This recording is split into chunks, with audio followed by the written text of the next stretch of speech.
President, welcome back to Pittsburgh. It's so glad to have you.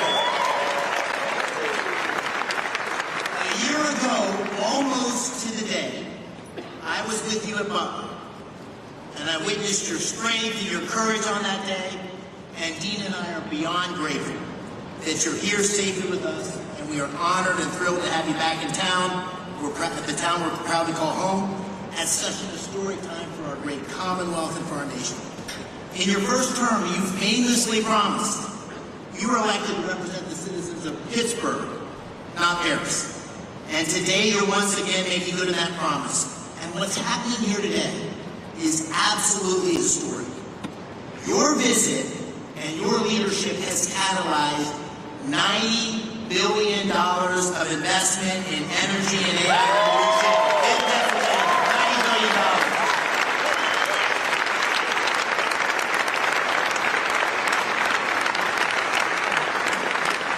Your presence and those commitments showcase Pennsylvania's story to the world. And today's summit begins to deliver on the promises that you and I made to the working families of Pennsylvania by creating many thousands of new jobs. Mr. President, you and I campaigned on an agenda to make America energy dominant, to secure our nation's AI leadership, to create jobs and opportunity for working families in Pennsylvania and across America. And your policies are working. You're making our country energy dominant once again. You're supporting workers at every level. You've embraced foreign investment and created good paying jobs right here in the United States of America. And you have been unwavering in your commitment to rebuilding America's industrial capacity and securing long-term AI leadership. Those policies are not only crucial to our economic well-being, to the people here in Pennsylvania, but to our national security. And this agenda has galvanized private capital. It's unleashing a new wave of industrial development and job creation across America and in Pennsylvania. And I just want to say I'm so thankful to you, but also to your incredible team, Secretary Lutnick, Secretary Bessent, Secretary Berg, Secretary Wright, David Sachs. We have had such incredible leadership and support from your team. Before we talk about those commitments here, and what it means to Pennsylvania workers, I know you want to say a few words. And so I'd like to say, ladies and gentlemen, it's my honor to introduce the 45th and the 47th President of the United States of America, Donald J. Trump. Thank you.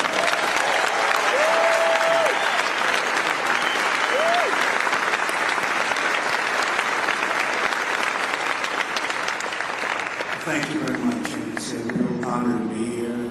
This is a place that warms my heart. It's we do very well in this state, as you know, 3 times actually, and it's been a tremendous experience. I went to school here, to college here, and I got to know it very well. And the people are the greatest people on earth, so it's a real honor to be here. And I have to say about David and Dina, they had the toughest race. I said, this is going to be a tough one. And every campaign stop that I made, we had lots of people, tens of thousands would be a small crowd. And I'd invite David, and he'd get up and do a fantastic job. And it all worked out, but he won a race that was really not doable. I think his opponent was here for a long time, and his father was there for about 50 years at least total. And those people are honestly the people who beat him. So I just want to congratulate you. It's amazing. And you wouldn't have done it without Dina, that I can tell you. Anybody that knows Dina knows exactly what I'm saying. And you mentioned Butler, but what nobody really talks too much about because I didn't see the order, but I actually looked down to the right before that thing happened, and I said, oh, there's David McCormick, he's running for the Senate. David, come on up. And there was so many people, there was a little problem he had coming up because I said, look, just do it later. And then about a minute later, so, you would have come up, I don't know what the hell would have happened. It worked out better this way, right? I don't know if he would have been around, but I want to take full credit for that. I said, no, don't bother, we'll do it later. So if I didn't say that, Who knows? But really a great job. Exactly 1 year ago this week, David was at that rally in Pennsylvania.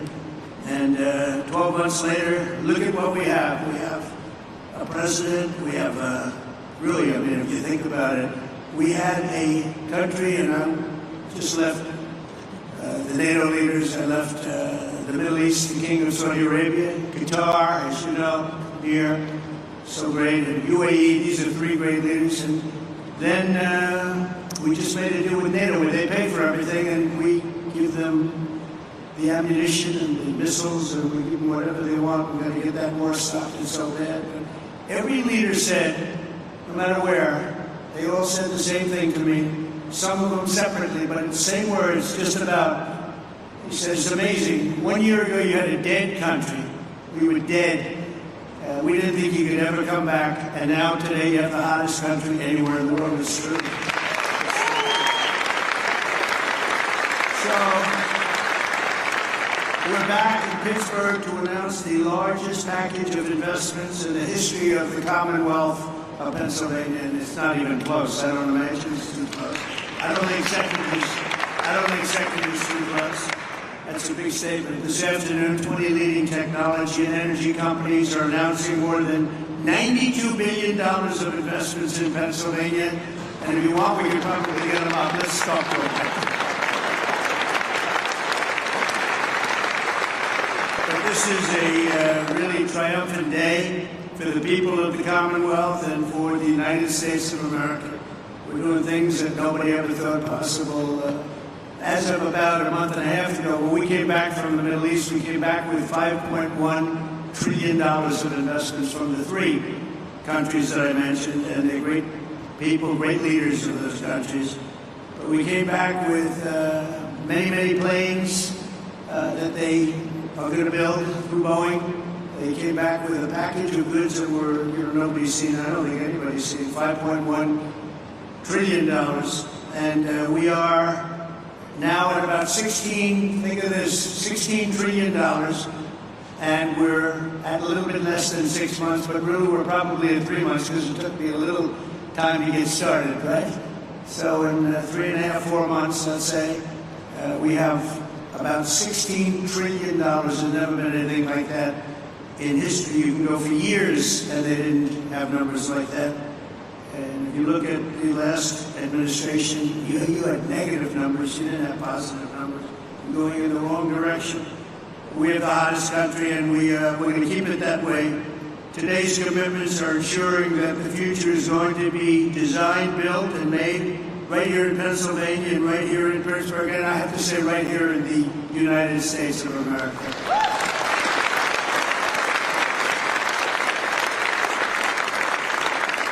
I want to thank, we have some great talent in the administration. I want to thank and say hello to a few people that are with us. Secretaries Scott Bessent, Howard Lutnick, Doug Burgum, Chris Wright. Chris Wright's very friendly with the people up here. Doug, I wanted Doug for energy. I didn't know about Chris. And Doug said, no, I have somebody that's much better than me. Right? And Doug never said that in his life. I said, this guy must be very good, but what a team they are.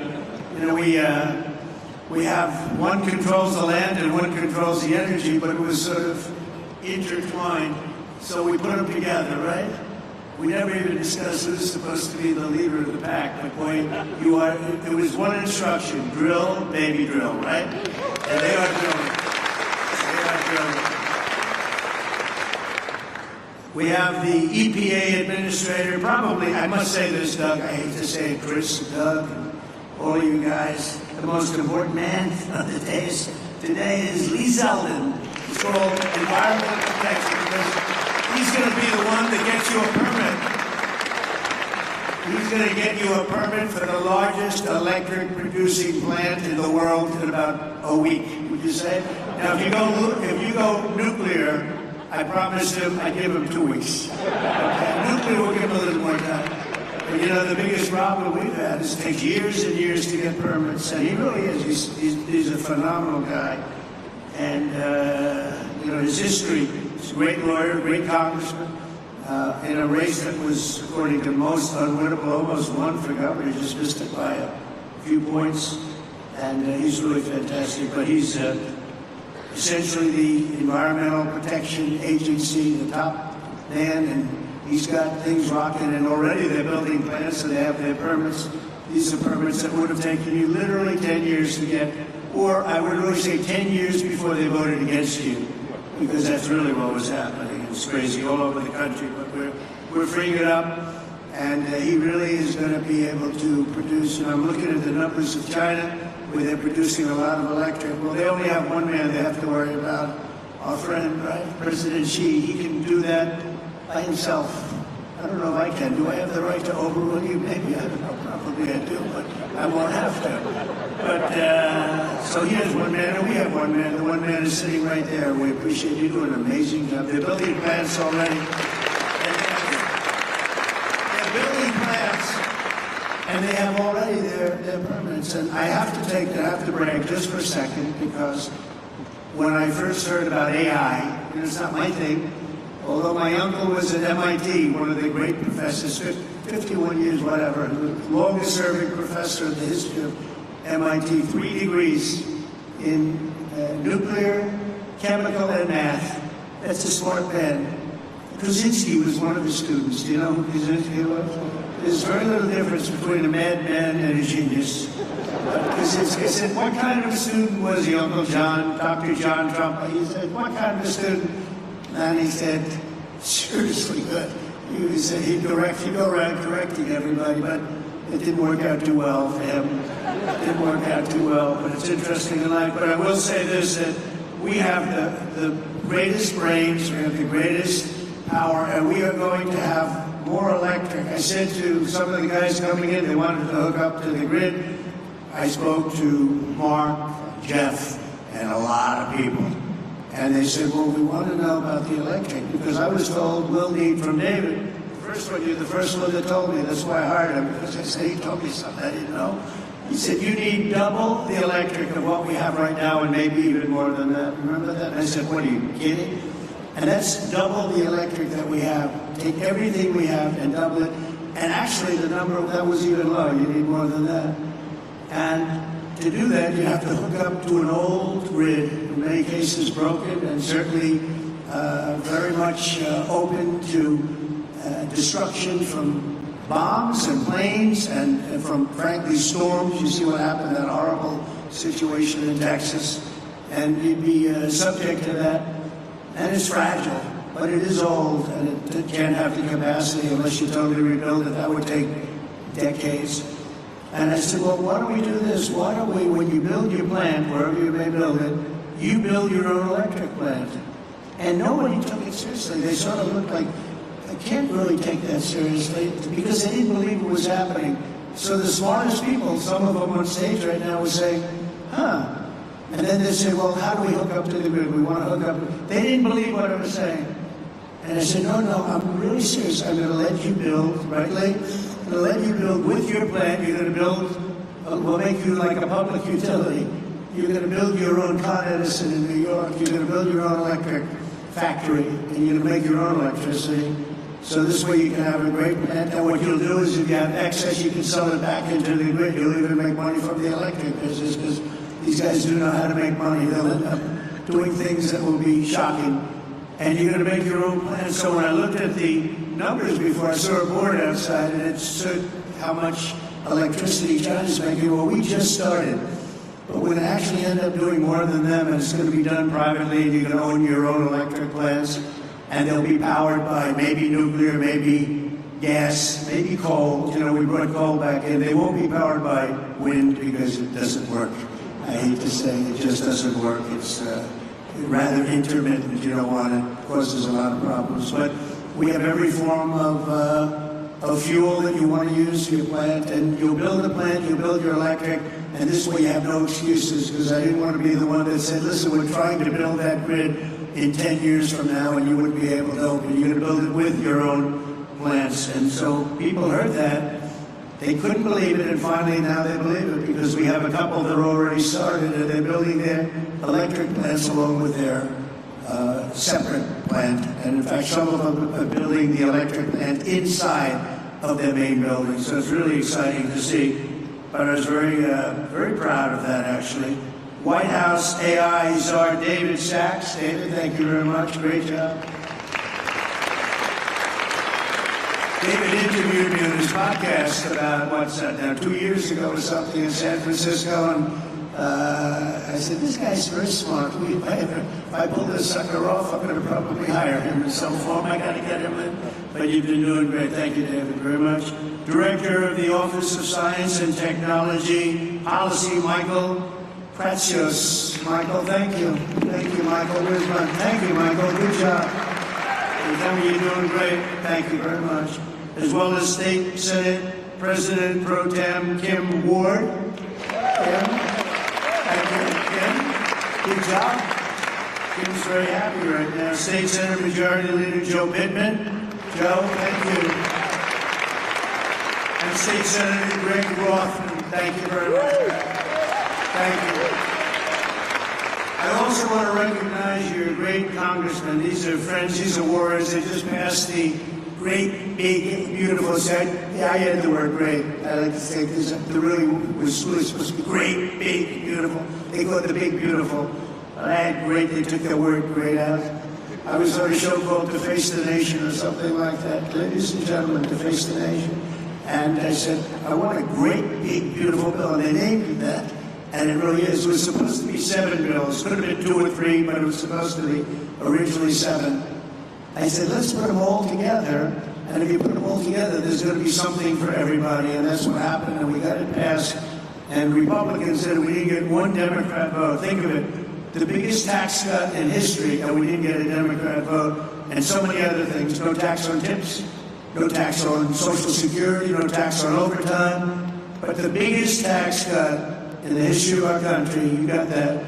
Also, the biggest deduction, you have a 10-year period. Last time we had a 1-year period, now you have a 10-year period. And that's what made the first one. We had the most successful economy in the history of our country during my first term. And we passed the bill, but that bill, honestly, as good as it was nothing compared to this one. And the biggest thing, and the biggest reason for the success was the deduction. And you're allowed to do it. And this time we're including structures, so you're able to deduct those big structures that you're building. So nobody thought that was even possible. But I want to introduce the people that did it. Dan Muser is here. Where's Dan? Dan Muser. Oh, they're in Washington working on our next bill. Good. They shouldn't be here. Now I don't have to mention their names yet. Although they're watching on television, I guarantee you. Oh, that's right. They're working on our next one, which is coming for a vote, I think, on Friday. Wow, I'm impressed. But J.T., G.T. Thompson, Lloyd Schmucker, John Joyce, Mike Kelly, Scott Perry, Rob Bresnahan, all terrific people, and Guy Reschenthaler. These are great people. They're warriors. They fought with us. They voted with us. We only had 2 negative votes. I didn't invite those 2 guys. We had a guy named Rand Paul Jr. He's known as Rand Paul Jr. in the House. He always votes no. We had somebody else that did him a big favor, and I said, well, he's not going to serve. I don't think so-and-so is going to vote. I won't mention his name. And I said, no, he's going to vote because they did him a very big, big favor, very personal favor. As big as you can get, having to do with death in life.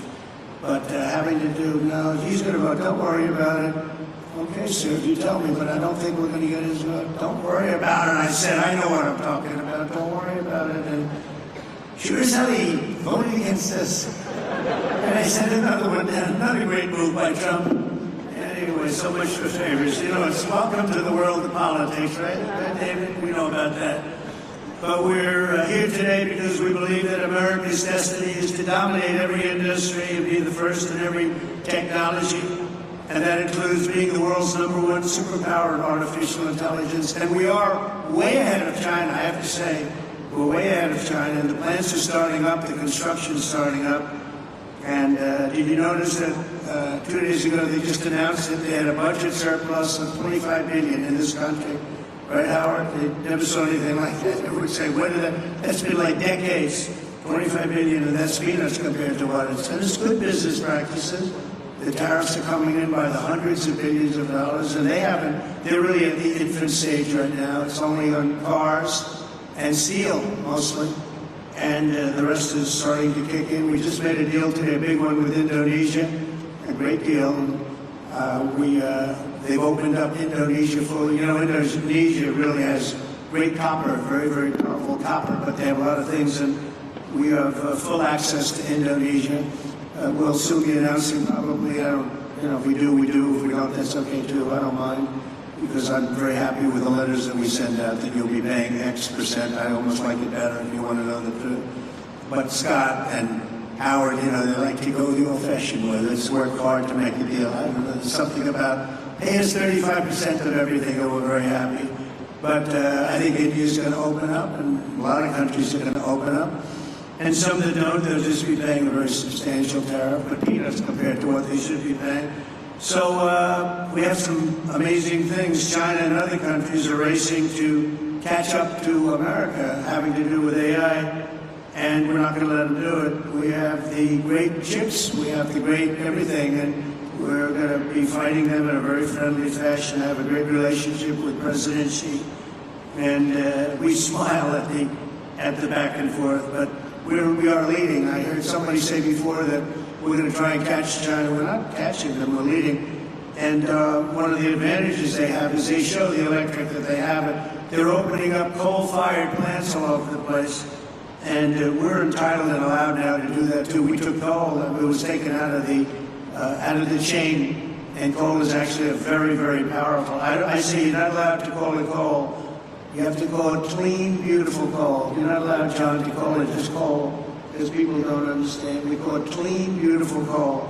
But China is, I think they're going to be very far behind. You mark my words, I think they're going to be very far, because we have a lot of places going up right now, and they're all going to be great. And they actually feed off each other.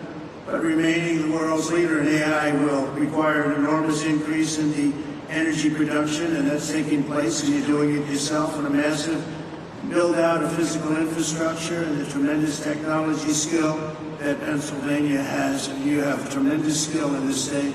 Today, the Commonwealth is reclaiming its industrial heritage and taking its place at the forefront of the AI technological revolution.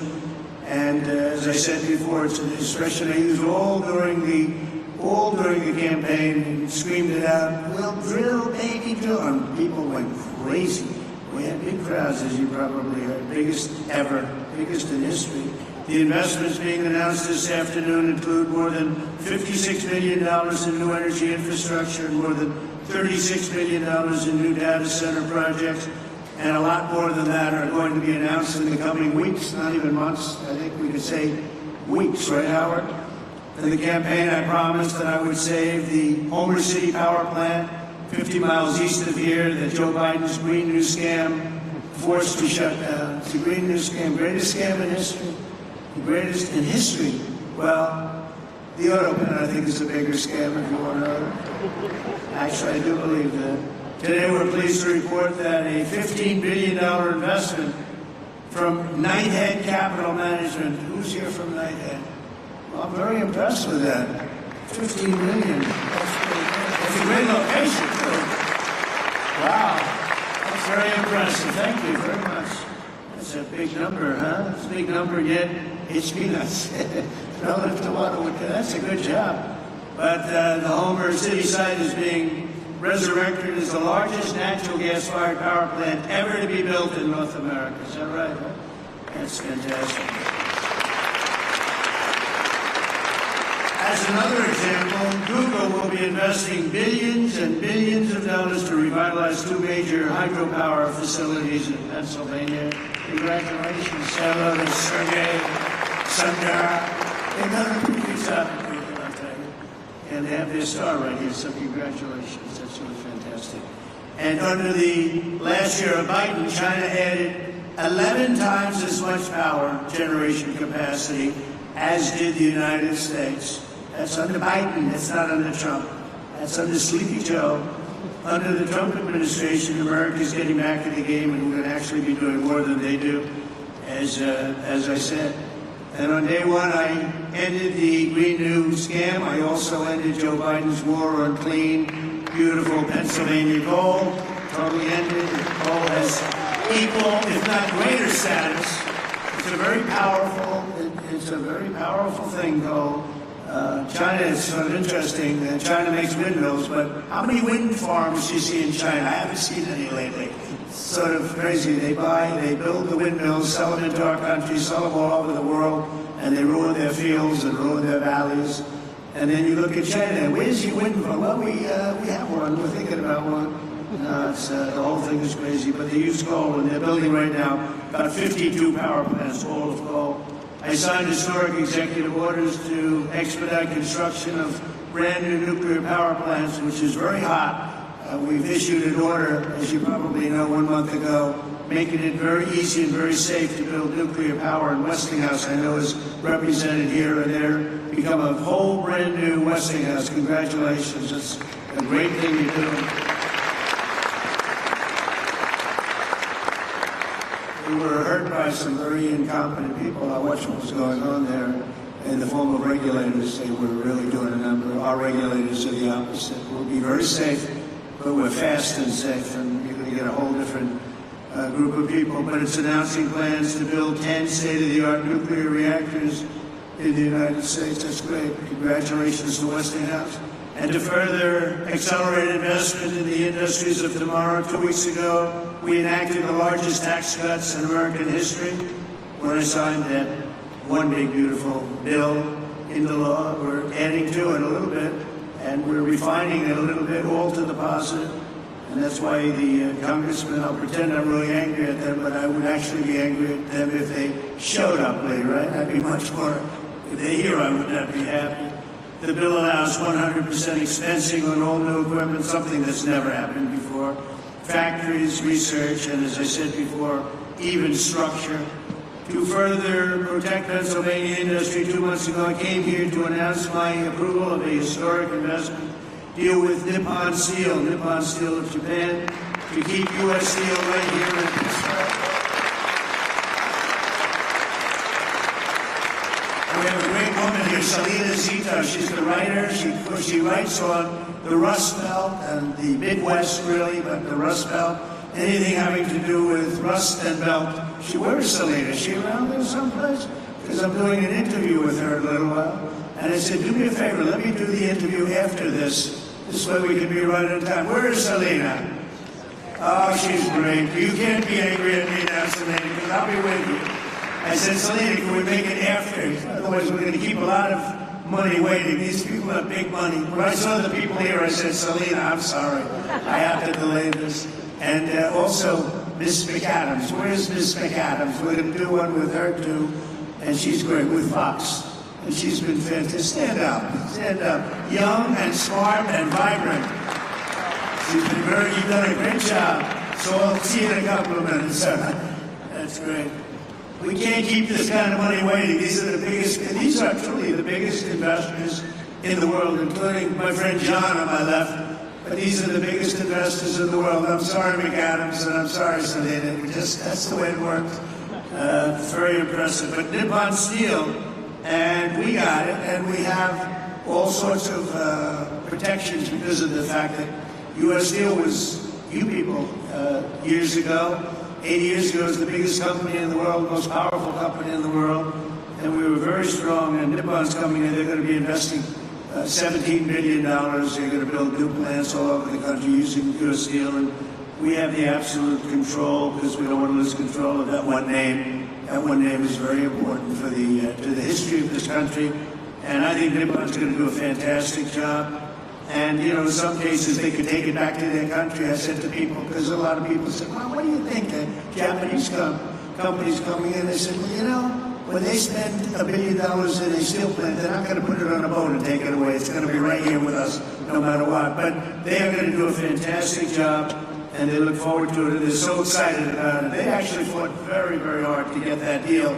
And I think when you look at the countless jobs at the Mon Valley Works in western Pennsylvania, we have something that's going to be really incredible. And we did keep a golden share. You know what's the golden share? I do. I have the golden. Does everybody know what a golden share? A lot of these people from the Middle East, they don't have to worry about golden shares.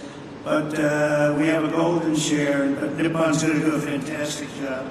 With that historic announcement and the new commitments being made today, we're building a future where American workers will forge the steel, produce the energy, build the factories, and really run a country like, I believe, like this country has never been run before. I think we have a true golden age for America. We've been showing it, and it truly is the hottest country anywhere in the world. And I'm honored to be in Pennsylvania, and I'm honored to be in Pittsburgh, and you're going to see some real action here, so get ready. Lots of jobs, lots of success. Really a beautiful thing is, it's going to be beautiful to behold. So enjoy yourselves, and I look forward to hearing some of your geniuses speak. If that's okay, I'll see you around. All right? Okay.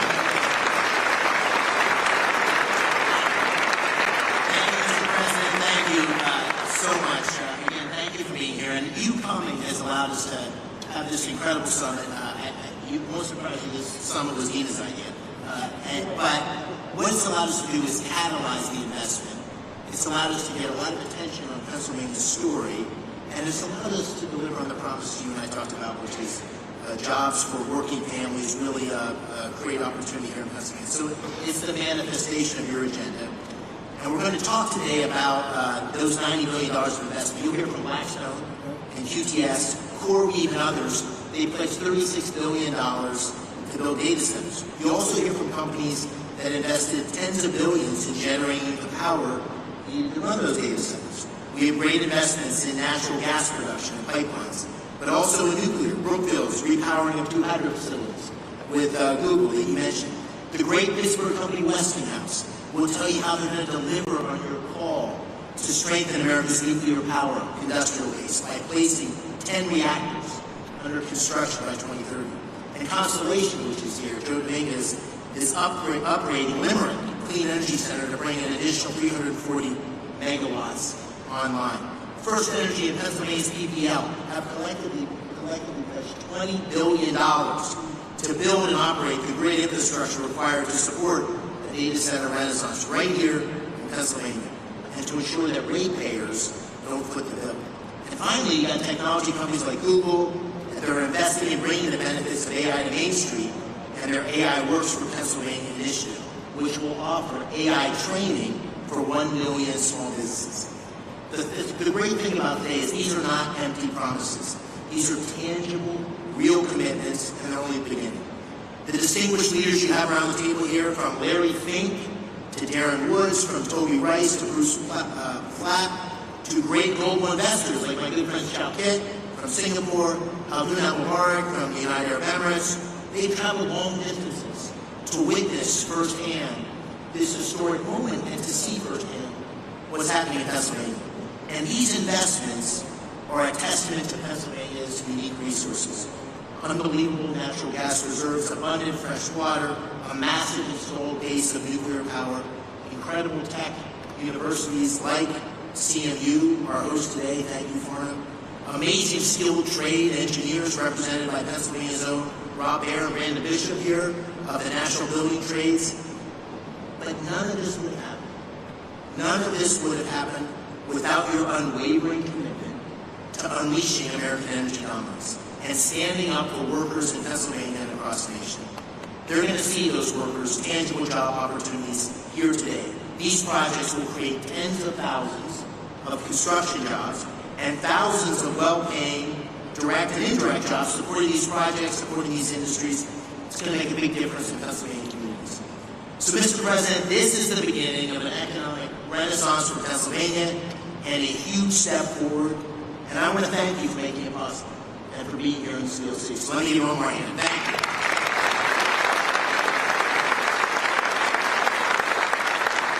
So with that, Mr. President, I'm going to call on a handful of the people here and let them tell you a little bit about what they're thinking and why they're investing. I'll start with, to your left, John Gray, President and COO of Blackstone. $25 billion in data center and energy infrastructure in Northeast PA.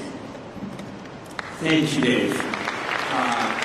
I want to start by thanking President Trump for recognizing the importance of American leadership in AI innovation. and for prioritizing the physical investment required in digital and energy infrastructure to make this AI revolution possible. We believe this new technology can lead to a manufacturing renaissance in the United States. Generating electrons will spur economic activity and employment growth right here in Pennsylvania. That also leads me to thank Senator McCormick for hosting this terrific summit, and Dina's help, of course.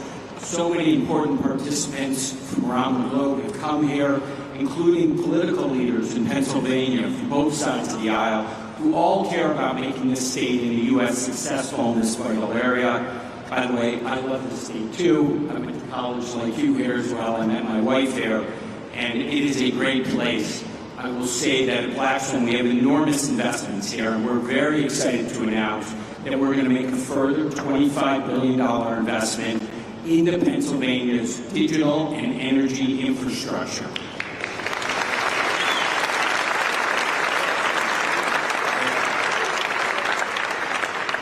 The investment should catalyze over the next 10-plus years a further $60 billion on top of that into the state. Pennsylvania, as you've heard, is uniquely situated as a strategic hub to power the nation's AI objectives. Abundant, low-cost energy, 20% of the country's natural gas production, and by co-locating data centers next to the natural gas, we eliminate the enormous cost and time delays with these projects, which makes us super bullish on this state. America's AI future obviously requires rapid acceleration of data center construction. Our company, QTS, is the largest independent data center developer and operator in the world. QTS has secured multiple land sites throughout the northeast of Pennsylvania. We're very excited about that. The co-CEO, Tad, is over there. We're also excited to announce today a JV with Pennsylvania utility PPL to invest in new natural gas generation facilities. These will ensure grid reliability and power Pennsylvania's digital infrastructure, as well as homes and businesses across the Commonwealth. Net here, this continues our long-term partnership with Blackstone with Pennsylvania. We believe 6,000 plus jobs will be created or supported annually over the 10-year construction timeline. Over 3,000 permanent jobs will be created or supported by QTS and its customers. We have long-standing relationships with labor. We plan to continue those here in Pennsylvania, and we intend to commence construction on these projects by year-end 2028. Thank you for having us today, Senator McCormick. Thank you, President Trump, for your leadership. We are honored and excited to be investing in the future of Pennsylvania and the United States.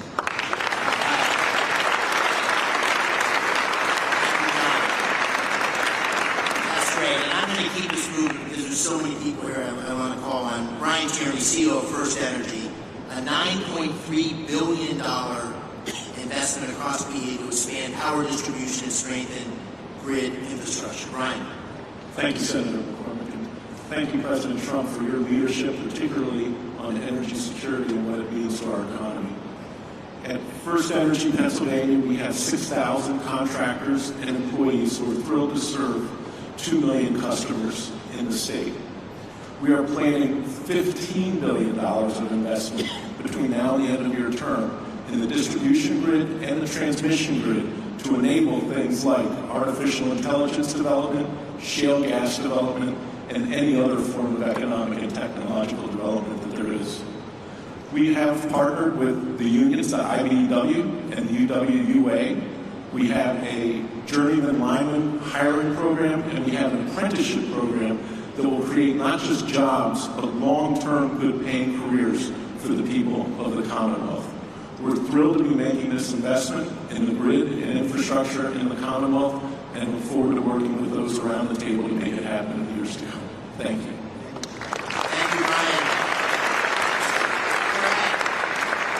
Dan Summer, a Pittsburgh iconic name, Westinghouse, $6 billion. This ties directly to the executive order of your commitment to nuclear power. $6 billion investment to deliver 10 new large nuclear reactors by 2030, consistent with your executive order, and we're so excited about it here. Dan, take it away. Senator McCormick, thank you. President Trump, you've led on nuclear energy in this country. You've reinvigorated our industry with the vision that you've set forth in your executive orders. Our industry is reinvigorated. We're ready to mobilize. Westinghouse today is the world's leader in nuclear technology. Over 50% of the reactors that operate in the world use Westinghouse technology, and today, we as a company service over 60% of the world's operating nuclear fleet, right here from our headquarters in the Pittsburgh region, actually Butler County, as well as sites around the country and around the world. What we're happy to share today is we've taken the call to action under your executive order to partner with companies across our industry to mobilize a plan to deliver 10 AP1000 reactors in the U.S. with construction to begin by 2030. This is not only critical to achieve your goals with respect to energy dominance and winning the AI race, but it's the driver of massive economic benefit across our country.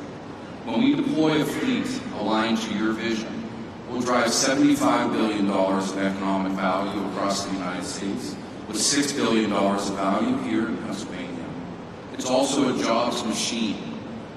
Implementing your vision will create or sustain over 55,000 jobs across the country and over 15,000 jobs here in the Commonwealth alone.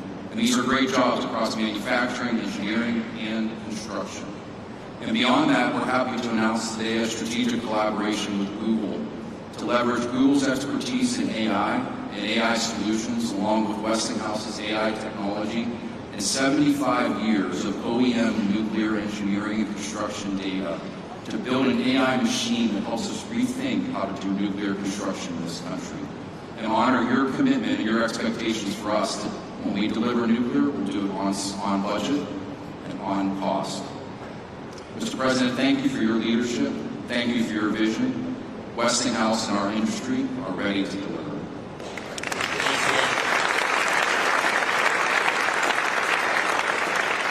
You almost gave the introduction for my good friend Ruth Barat. Ruth, thank you for being here. And Google is doing a number of things, partnering with Brookfield, which Bruce Flatt is here. Great partnership. We're lucky to have them both engaged in Pennsylvania. Bruce is also the majority owner of Westinghouse. Brookfield is the majority owner of Westinghouse.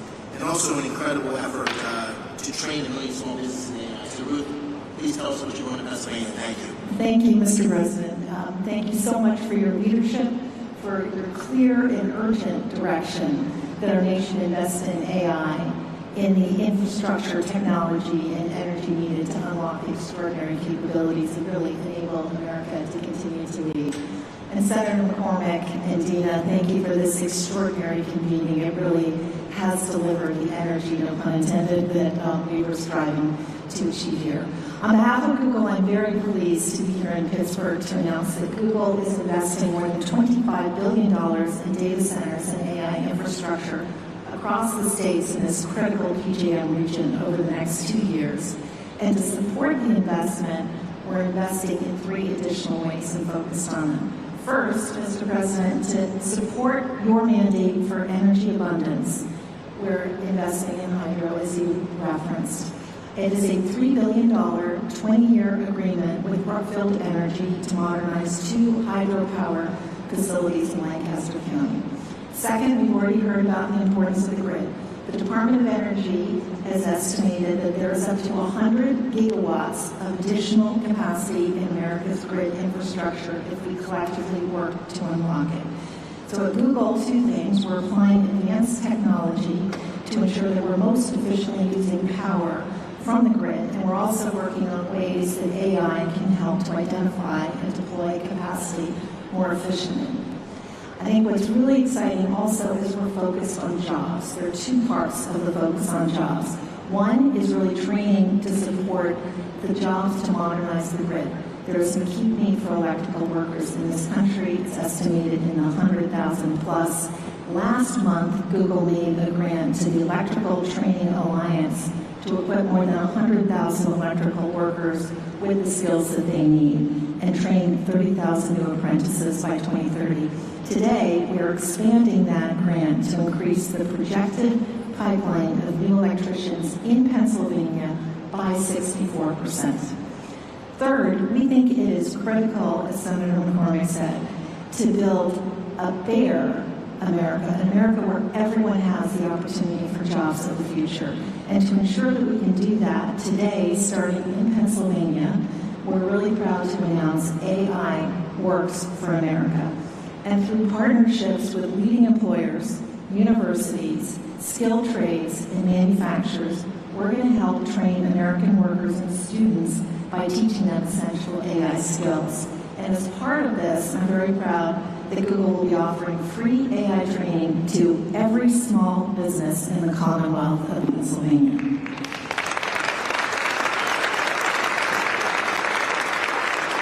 One final comment. We are proud that Pittsburgh is our home. It's been our home since 2006. Our first office was actually right here at Carnegie Mellon, and continuing the trend of this line right here, I also went to school in Pennsylvania, and we're very proud of it. So thank you again. Thank you for being here, and thank you for all your advising. Thanks, Lee. That's what we like to hear. I want to call on just briefly Mike Inftor. Mike, I want to take note of this for all you CEOs. Mike is the CEO of CoreWeave, which made a big announcement today, $6 billion investment in Pennsylvania, and his stock went way up. So all you CEOs, just take notice. Investing in Pennsylvania is good for your stock price. Mike, please tell us about this project. It's very, very exciting. Thank you very much, Mr. President, Senator McCormick. And yes, you're correct. The market responded well to our announcement of investing $6 billion into a Lancaster, Pennsylvania data center. It's a data center that we will be able to host some of the most advanced, state-of-the-art computing infrastructure that the country needs in order to maintain its position as the leader in artificial intelligence. The data center will drive 600 jobs for across the trade as we construct the site, and then another 175 jobs of permanent employment. We're extremely excited about the role that this data center is going to play in our plans to be able to support not just the Commonwealth of Pennsylvania, but the broader Mid-Atlantic region for us. And your support has been incredible across the energy space that's required to deliver clean, reliable power, as well as your support for artificial intelligence at large. Thank you very much. We appreciate your support.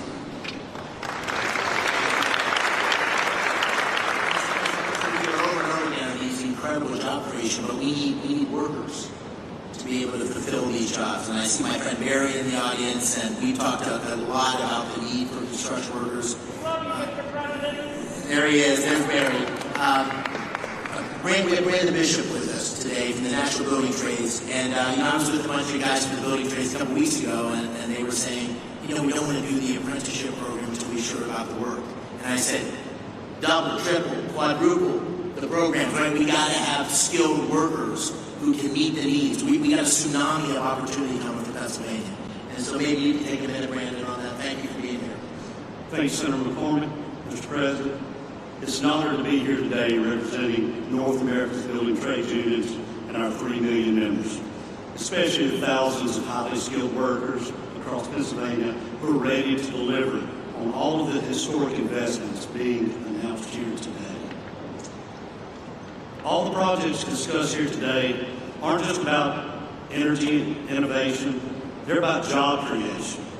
And all of us in the building trades stand ready to deliver.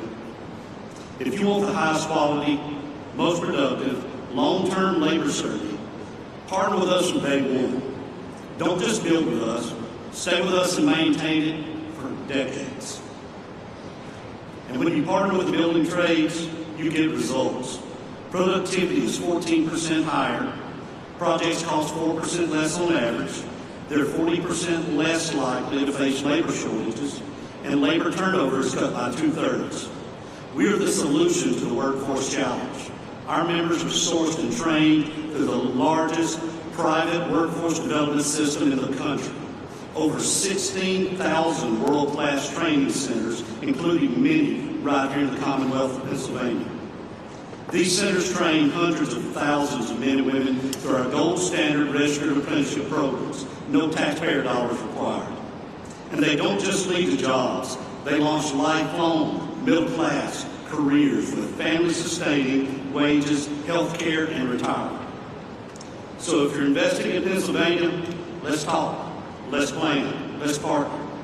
Because there's no workforce more prepared to build the future, and no investment more certain than when you build with us. That's what we do. We build, we maintain, and deliver, all by doing it the best way, safely, on time, on budget, and with the highest quality. Thank you, Brandon. I appreciate it. Thank you. All right, so I asked the president. He said I could take the opportunity. We got the A-team here in terms of the cabinet the president put together. So I'd like to do a lightning round and just call on a couple of cabinet members to comment on what's going on in terms of the incredible action and activity at the intersection of the AI revolution, the energy revolution. We got a great team here that's working together. So let me just work my way around the table. Mr. Treasury Secretary Scott Bessent, and then I'll turn to you, Howard, and then you, Chris, and then you, Doug. And Director Zeldin, I'm sorry to miss you before, but I'm so glad you're here. You're doing great things for our country. Thank you. Thank you, Senator. I want to thank President Trump for his leadership. The President's laid the foundation for a golden age economy and comes just in time to begin America's 250th anniversary celebration. 3 industries will define the future: manufacturing, energy, and technology. Not coincidentally, Pennsylvania is at the forefront of all 3. For more than 2 centuries, the Commonwealth has been the keystone at the top of the American arch, and politically, economically, technology has played an indispensable role and will continue to do so under President Trump and Senator McCormick's leadership. The Rust Belt is no more. It's a thing of the past. The factories that industrialized America, won World War II, and built our modern infrastructure are firing up again, and new factories are coming online. Taking place along the blue-collar boom is the CapEx boom that we've heard about today. And this is just the beginning. This is the 3rd time I've had the privilege of being in the Iron City in less than a year. I was here President Trump's final day on the campaign trail at the auditorium at the Duquesne Arena, and I saw the steel workers there to support him. I was back 3 weeks ago when he announced the Nippon Steel deal at the U.S. Steel plant, and it's an honor to be here with all of you today and see this CapEx boom along with a workers boom. All right, my good buddy, Secretary Lunding. Advanced manufacturing, technology lead. Our technology is the best in the world. President Trump is out to unleash that technology to make sure we win the AI race. But he knows that we need energy to drive it. And that's why he campaigned on drill, baby, drill, because we need energy. We need it across the nation, and we need it in Pennsylvania, which has got amazing natural gas resources. Incredible. And then we've got to turn that into advanced manufacturing. So those 3 buckets are where we're going. And President Trump is leading the charge on that. And we were very excited. $16 trillion in investment dollars coming into America. So your workers, man, are they going to be busy?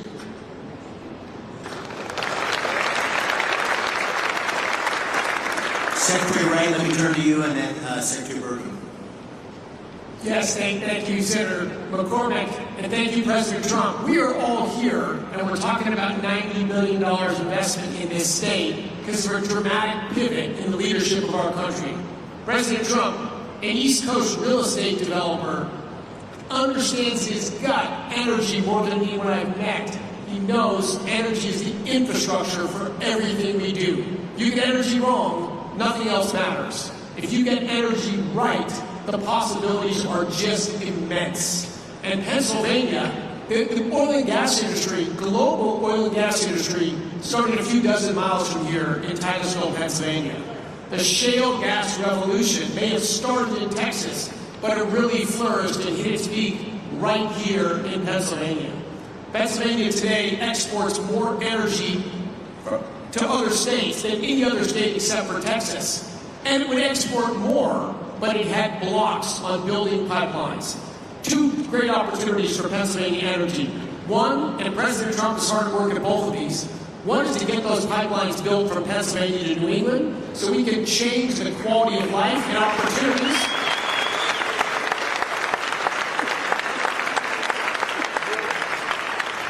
People in New England have a lower quality of life than they deserve for bad political decisions. That can be changed. And number two, the opposition to building pipelines out of Pennsylvania doesn't stop the production of gas in Pennsylvania. Pennsylvania natural gas production could ramp up tremendously fast, and Pennsylvania could lead the world in AI and reshoring manufacturing. Secretary Bergen. Thank you. Thank you, David Medina. President Trump, it's such an honor to work for you. Your vision of energy dominance is the foundation of this golden age for America is coming true. And it's just common sense.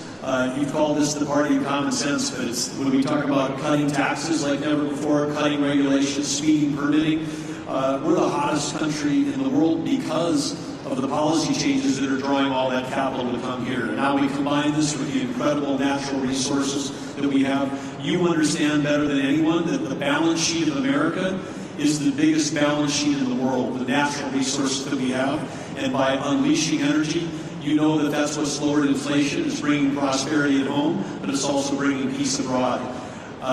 You identified that there was a couple of threats to our country. One was Iran having a nuclear weapon. The other was losing the AI arms race to China. You took care of one of those a few weeks ago. You're helping to take care of the other one here. And I just want to say, again, that you're understanding what needs to be done. You're understanding that we need more power because a kilowatt of electricity today is worth more than it ever has been in human history because we can take Pennsylvania natural resources like gas, turn it to electricity, turn it to intelligence, and that intelligence lifts every single industry, not just one industry, not the company that owns the data center, it lifts everybody that uses it. This is going to be the biggest change in human productivity in history, and the U.S. is going to lead thanks to your vision. I want to just close by saying what an extraordinary group of people here today. Thank you all for coming. As we have, there's just people you could talk for days just listening to the people around this table. So thank you for being here. Thank you for your commitment and investment in Pennsylvania. Thank you all for you in the audience. The Pittsburgh Post-Gazette ran an article last week, and it said in the first line or two, not since the days of Andrew Carnegie has so much economic power been gathered in one room in Pittsburgh. And I really believe, Mr. President, based on you being here, we're going to look back on this day and say that this was a real seminal moment in the history of our Commonwealth and maybe even in the history of our country, because not only of you being here, but all the policies that are leading us in this direction and the leadership you show. So I want to thank you on behalf of Dean and me. Thank you on behalf of Pittsburgh and Pennsylvania. We're grateful for your leadership. Thank you for being here today.